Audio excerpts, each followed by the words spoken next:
On the evening of the 24th of November 1971, the night before Thanksgiving, a man purchased a one-way ticket for a short domestic flight from Portland, Oregon to Seattle, Washington. He gave his name as Dan Cooper. He boarded Northwest Orient Flight 305. He found his seat. He ordered a bourbon and soda. After takeoff, he passed a note to the flight attendant seated next to him. The note said he had a bomb. He opened his briefcase briefly to show her what was inside: a tangle of wires, red cylinders, and a battery. He stated his demands: $200,000 in cash, 4 parachutes, and safe passage. The plane landed in Seattle. The passengers were released. The FBI paid the ransom. 10,000 bills, all 20s. The serial numbers photographed before handover. The plane took off again, heading south toward Mexico City. Somewhere over the remote forests and river systems of the Pacific Northwest, Dan Cooper opened the rear air stair of the Boeing 727 and stepped out into the night sky. He was never found. No body was recovered. No parachute was found. No confirmed trace of the man was ever located. He is the only person in American aviation history to have successfully hijacked a commercial aircraft and never been identified or captured. The case has been open for 50 years. The man known as D.B. Cooper, the name given by media due to an early confusion with another individual, not the name he used, was described by the flight crew in terms that are specific but have never led to a confirmed identification. He was between 40 and 45 years old. He was around 6 feet tall. He had dark, slicked back hair and brown or dark eyes. He wore a dark suit, a black tie with a mother-of-pearl tie clip, and a white dress shirt. He carried a black briefcase. He was calm. He was polite. He did not threaten the crew beyond what was necessary to make his demands clear. He was described by flight attendant Florence Schaffner, who received his note, as a quiet, unremarkable man. Not menacing, not erratic. He ordered his bourbon with money. He offered to provide food for the flight crew. He was professional. The FBI's operational assessment was that he had some familiarity with the Boeing 727 aircraft, specifically with the rear air stair, which is a feature that exists on the 727 but is not common on other commercial aircraft of the era. He knew the stair could be lowered in flight. He had specifically requested the 727. He had also asked for the parachutes in a way that suggested knowledge of what he was asking for, requesting 2 primary and 2 reserve, rather than simply asking for 4 parachutes. Whether he had military parachute experience, or had worked in aviation, or had simply researched the subject carefully was never established. The flight took off from Seattle at 7:40 p.m. There were 4 people on board: the captain, the co-pilot, the flight engineer, and flight attendant Tina Mucklow, who stayed at the forward end of the aircraft as instructed. Cooper was alone at the rear.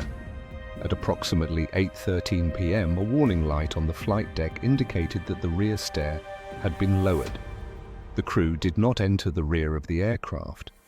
At approximately 8:24 p.m., the plane experienced a slight movement, a change in pressure or a brief shift in the aircraft's attitude that the crew believed was consistent with someone having exited the aircraft. No one saw him jump. No one saw him land. The plane landed in Reno, Nevada. The rear stair was still in the lowered position. Cooper was gone. 2 of the 4 parachutes were gone. A partial description of the jump zone, somewhere over the border area of Washington and Oregon, was reconstructed from flight data, wind conditions, and the aircraft's recorded position. The search that followed was extensive and produced nothing. The case became one of the most pursued in American law enforcement history. The FBI gave it the codename NORJAC, Northwest Hijacking. Over the following decades, more than 1,000 individuals were investigated as potential suspects. None were charged. In 1980, a development emerged that generated enormous interest. A boy named Brian Ingram, camping with his family on the banks of the Columbia River at a location called Tennebar, was raking the sand for a campfire when he found a small bundle of deteriorated bills. They were 20s. The serial numbers matched the Cooper ransom. The 3 bundles of bills, approximately 290 notes in total, were the only confirmed physical trace of the ransom money that has ever been found. The remaining 9,700 notes, nearly $200,000, have never surfaced. The location where the bills were found created its own problem. Tennebar is on the Columbia River, which does not correspond well with the most likely jump zone based on the flight path. How the bills got there has never been satisfactorily explained. They may have drifted downstream. They may have been placed there. They may represent a portion of the money that was lost or discarded during the jump. The sand and soil around the bills was examined. The bills were not found buried intentionally.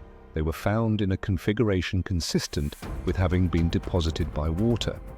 Over the years, several individuals have been proposed as candidates for D.B. Cooper.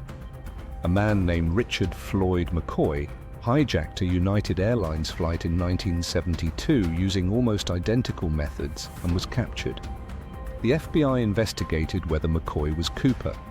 They concluded he was not, based on witness description differences and an alibi for the night of the original hijacking. A woman claimed her uncle, a man named L.D. Cooper, had confessed to her that he was the hijacker. The FBI investigated. The lead was not confirmed. A man named Robert Rackstraw was identified by a private research team as a strong candidate based on circumstantial and cryptographic analysis of the ransom note. The FBI declined to pursue the lead. Many other candidates have been proposed. None have been confirmed. The FBI closed active investigation into the case in July 2016, 45 years after the hijacking. In their statement, they noted that despite exhaustive investigation, no confirmed identification had been made and that the remaining investigative resources could be better applied to other cases. The case file was not destroyed. It was archived. The case officially remains open. What is known: a man boarded a plane, extorted $200,000 from an airline, and jumped out over a forest. Some of the money was found on a riverbank 9 years later.